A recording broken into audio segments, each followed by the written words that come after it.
Welcome back to Studio F, where on Fast Times Willy B, we'll be reviewing 5 easy pieces. Gentlemen, let's broaden our minds. Russell!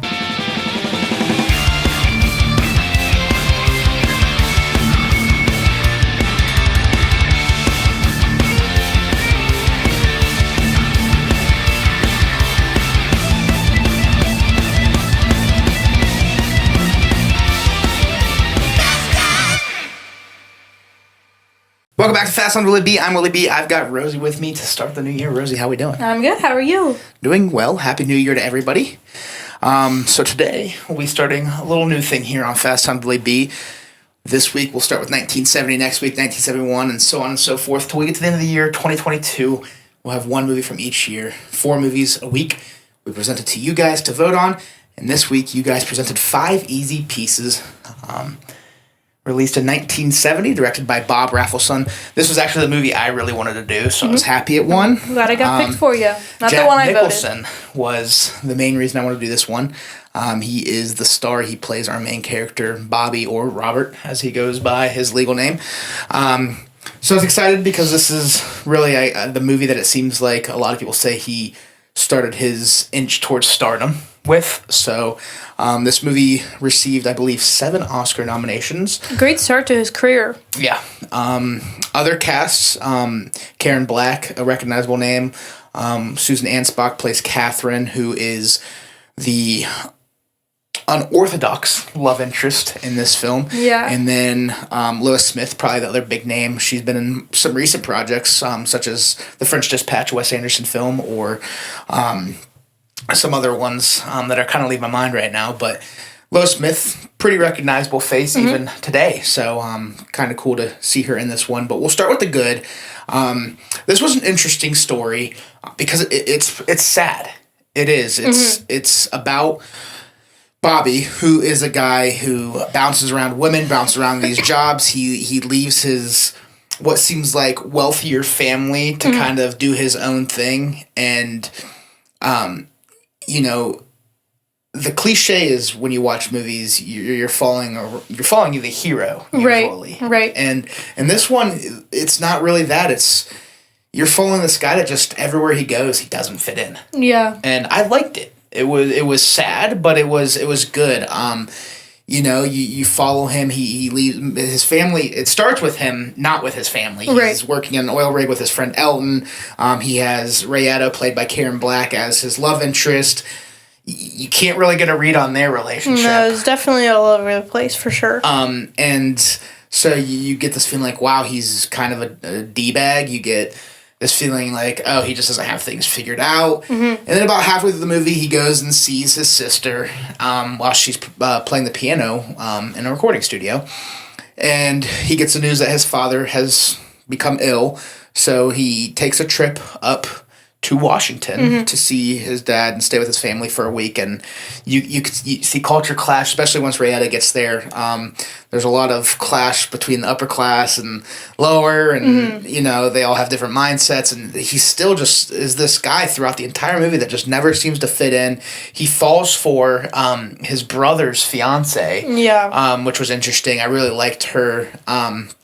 But even then, you know, they kind of have their falling out and things don't work there, and you can kind of feel real love between them, but you just never know with him. Yeah. And, you know, you get a conversation with him and his dad where you can tell that they never really had the strongest relationship, and he shed some tears.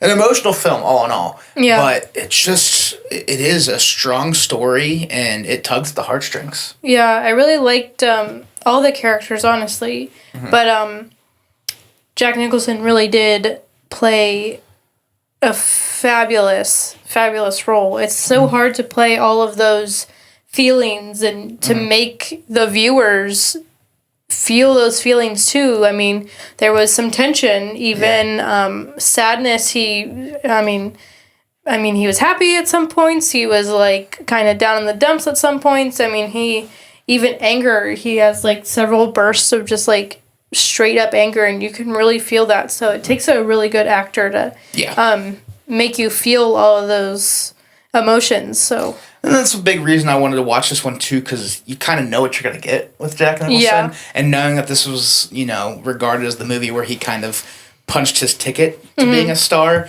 you know that you're going to get Jack Nicholson. Right. And you do. I mean, there's no wonder why he was nominated for Best Actor in this film. And honestly, he probably would have won it in most years in the 60s or 70s if it weren't matched up with Patton in 1970. And, I mean, like you said, he delivers all the emotions. You kind of feel all of his characters that he plays later in his career all in one here. Yeah. Because you get the quippiness of the Joker, you get the anger from Jack Torrance, The Shining, and you get, you know, the happiness from As Good as It Gets. It's just all, you know, you get all of these roles all in one, and he plays all of them so well, and it's just a heartbreaking story because it's a really good character arc, because at the beginning of the movie, you're like, wow, this guy's a dick. And then by the end of the movie, you're just like, man, I feel bad for him. This guy can't catch a break. He doesn't know where he's supposed to be. He doesn't know what he's supposed to do. He apologizes to his dad, and I really like the ending. So after they leave the family home and they get to this gas station, he goes to the bathroom, and Rayetta goes to get some coffee, and a wood truck pulls up. And when he's actually in the bathroom, he starts talking to him. I'm like, oh, is he going to ditch her? And he does. And I really like that ending. And it's still, once again, he doesn't know where he fits in. He's on his own. I mean, he says, I'm fine 3 times while he blankly stares into the camera. While he's in that truck. So he doesn't have it figured out by any means, but he's just starting over once again. Yeah. That ending, it was really tense because I didn't know she was in the car. I thought she was still across the way getting coffee, and then when she gets out of the car and was like, where is he, goes into the bathroom, he left his jacket. Yeah. So she knows, like, something's up, but she never comes back out of the bathrooms, and the credits just start rolling, and I'm like, yeah. What? I was waiting for, like, a scream or for her to, like, yell something or something to be said after that, but there's just nothing. You don't even see her come back on screen after that, so it's kind of just like a cliffhanger, like, she's just in the middle of nowhere. Yeah. I thought all of the acting was good, but obviously a huge shout out to both Jack Nicholson and Karen Black. Both received nominations for their performances at the Academy Awards in 1971. Both deservingly so. Karen Black just plays this character that's really hard to be around, but man, does she sell it. I mean, Rayetta is just a whirlwind of... Yeah, she's also another one that has really strong emotional play in this movie and does it really, really well. I mean, I feel like she sometimes doesn't know if she fits in some certain places or not, or if she's getting the attention she wants from her boyfriend, or, you know, so that's a hard role to play for sure. The music aspect is cool too, like how it kind of intertwines from connecting the family to connecting with Catherine to, you know, Rayetta even trying to be a singer or whatever she's trying to do. She had a great voice, by the way, in the car. I really like the cinematography in this movie. We get a lot of subtle, like, landscape shots, especially when we get our drives to and from Washington. I mean, just a great job at capturing how beautiful it is up in the Pacific Northwest. I know most of this film was filmed actually in Canada. There was a few shots, I believe, in California and a few shots in Oregon. Right. But that's close enough. That area, they capture, you know, that woodsy, piney feel. With kind of the chill of the season, because it is kind of, it feels like fallish. Yeah, I would say. Throughout most of the movie. You can't really tell by the leaves because it's mostly pine trees. Right. There is a lot of green. So probably early fall, if I had to guess. But it does seem like there's a little bit of chill going on. And, you know, the lake shots and just stuff like that. One of the shots that really stuck with me is actually when Bobby and his sister, they kind of go for a walk, and it's right after he discovers, like, his dad can't communicate. And he's sitting on, like, a tree branch with the lake behind them. I was just in awe watching that scene. For sure. So really good job in the cinematography and the direction by Raffleson. But... yeah, a lot of good things to say about this movie. I was very pleased with it. Like I said, this is the one of the 4 that I want to do, so thank you guys for voting the right way. If there is no right way to vote, but I always will probably have one movie that will kind of stick out to me that I want to do, but I'm still going to leave it up to you guys. So thank you guys for kicking me off with one I wanted to do. But yeah, it was a good watch. Yeah, for sure. Good start to the 70s. I agree. I'm excited to keep. I'm probably not going to review all the movies with you, but I'm excited to at least probably watch most of them. Yeah.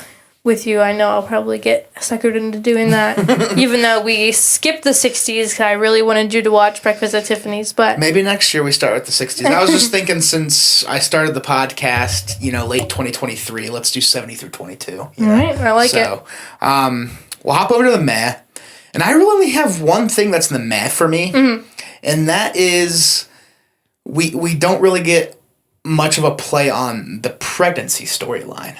Yeah. So in a little bit of conversation between Robert and his buddy Elton at the oil rig, he alludes to that Rayetta's pregnant and that he'd be a scumbag to leave her in a situation like that. Right. After that, it is never talked about again. Rayetta never brings it up. He never brings it up. And so I'm just a little confused on maybe did I misinterpret what was going on, but it definitely sounded like he was alluding to her being pregnant. Yeah, I would agree with that. And I think we mentioned that when we were talking at the end, we were like, so is she or is she not? Yeah. I feel like that would have been something that would have been thrown out at dinner by her if she was, because I feel like that would be the perfect time. All eyes on her kind of situation. His whole family's there.